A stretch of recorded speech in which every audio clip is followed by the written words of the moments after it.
So like many of my videos, I've thought of making this one for quite a while but never got around to it. And I was just watching a Dr. Tony Huge and Leo in Longevity video where they're talking about inflammation and cancer. I'm not going to go over everything they said in their video, but I am going to say, first of all, that so this actually comes back to my original video idea, that the inflammation thing kind of falls under it does fall under the category of repeated damage. So whether you get the damage from inflammation or you get the damage literally, just imagine you took a paintball gun. I went paintballing recently, and they can damage cells. Imagine you take a paintball gun and just every day you shoot the same spot. You might develop cancer. Really? Yeah, really, because getting that damage, I'm not going to go through all the biochemical pathways of when the cells are damaged and they release stuff that damages other cells, but long story short, you get DNA damage in cells, and you do that every day, you're getting it a little more, a little more, a little more, a little more, a little more. That's what ends up causing cancer. Cancer isn't from one DNA mutation, generally. The body has redundant mechanisms of control.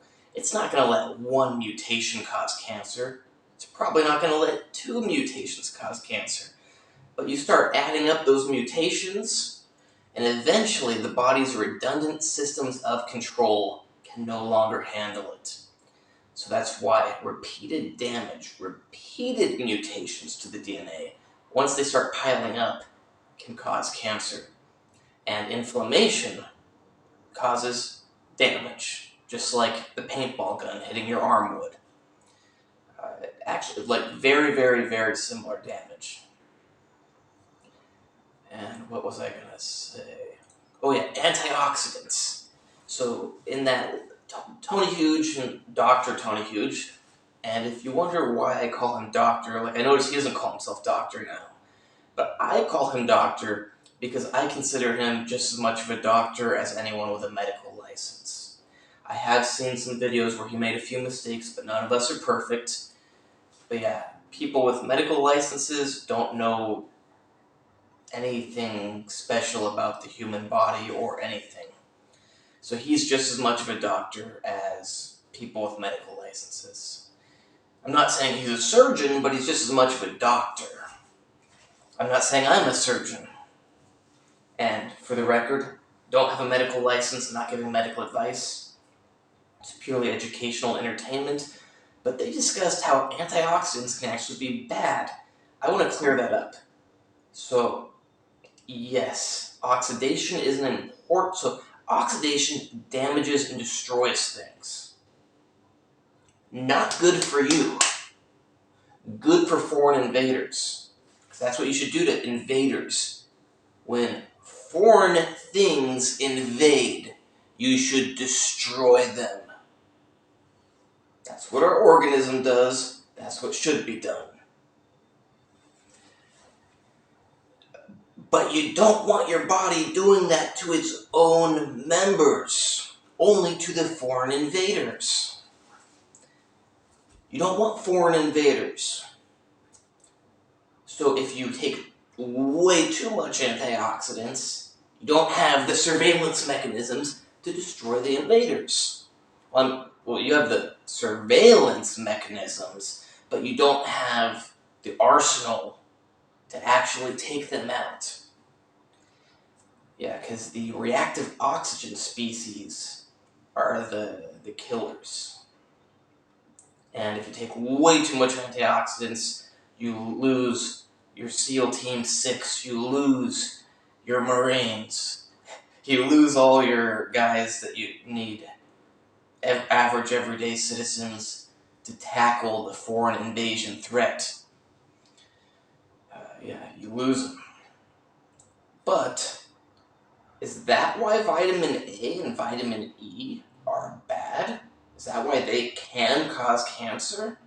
No, it's most likely not. Vitamin E, I'm not sure about, but vitamin A is very similar to retinoic acid. In fact, vitamin A gets metabolized into retinoic acid. Why does that matter? Well, because retinoic acid is a transcription factor, meaning it binds to your DNA and modulates how your DNA gets read out. It modulates how much your DNA gets turned into RNA, gets turned into proteins. It modulates everything about your DNA. When we are developing, if your retinoic acid levels are messed up, you might be missing an arm. You're gonna look pretty messed up if you have crazy retinoic acid levels. It's a very important transcription factor. You change how your DNA is used. So yeah, taking a lot of that and just randomly activating parts of your DNA throughout your whole body, not a good idea. Now, I'm sure we need some amount of it, or else it wouldn't be a vitamin. Funny how that works. Not that every vitamin is necessarily a vitamin, and you shouldn't just believe things because they're taught, but assuming it truly is a vitamin, it means it's necessary. And really, on the topic of doctors, they are so effing stupid, especially when they're in medical school, especially when they're fresh out of medical school, even later on, but they improve a bit. They really just read some stuff. They'll spend a couple hours learning something, and now they think they are the supreme authority on it. No, it's like this. I read that it does. You're going to argue with me after you read about something for 2 hours? Because you think after 2 hours you know everything about it? That's the average medical student for you. Not very intelligent. And most doctors, they've been doing the stuff they learned in medical school, and they don't have much experience trying different things. They only try different things that are approved protocols to try. How great is that? They get experience doing the other already predetermined things. In other words, they get no real experimental practice. Of course, they get a little bit because they have some wiggle room, and some of them use that wiggle room.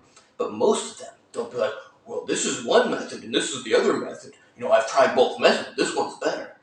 Well, have you tried making your own method? Well, that's not approved. That's not one of the methods. Well, how did a method come to be?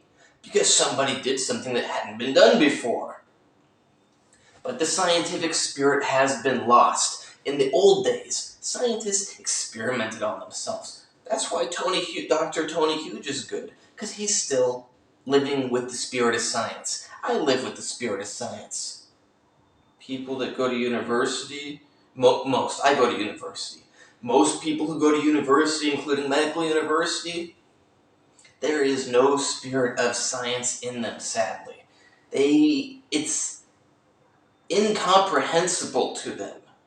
They cannot fathom that idea. It's just craziness to them. They're robots. Monkeys. They're not even robots, they're monkeys. Just doing basic, simple tasks that they were taught how to do. You may think, oh, but the doctor can do that. Guess what? I know nothing about cars, but you show me how to change a radiator. I don't even really know exactly what the radiator does. I assume it radiates heat, but maybe it doesn't. I know nothing about cars, but you show me how to change a radiator, and I'll be able to repeat that process. That's the same with medical school. You're taught something. You are given something that you memorize, and then you can recite it back. Or you're shown where to cut, what to pull, what to cut, what to pull, what to stitch, and you learn how to repeat it like a robot. The video is not supposed to be ranting about medical school. To recap, repeated damage causes DNA mutations. Enough DNA mutations cause cancer. Antioxidants are good because they prevent reactive oxygen species. Reactive oxygen species cause damage to things. They destroy things. Remember, damage and destruction causes DNA damage, causes cancer. So we don't want the reactive oxygen species attacking our own members of our organism. But we do want to take out the foreign invaders. So you don't want way too much antioxidants, or else you lose your homeland security. It's funny just using all these words. Yeah, you need to maintain security of your organism, just like you need security of your homeland.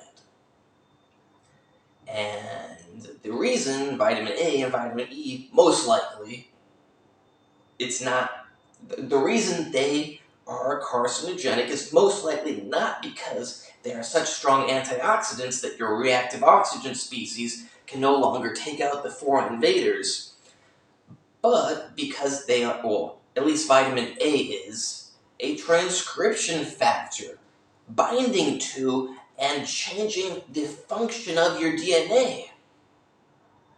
And if that were to be changed when you were still developing, you could even be missing a limb.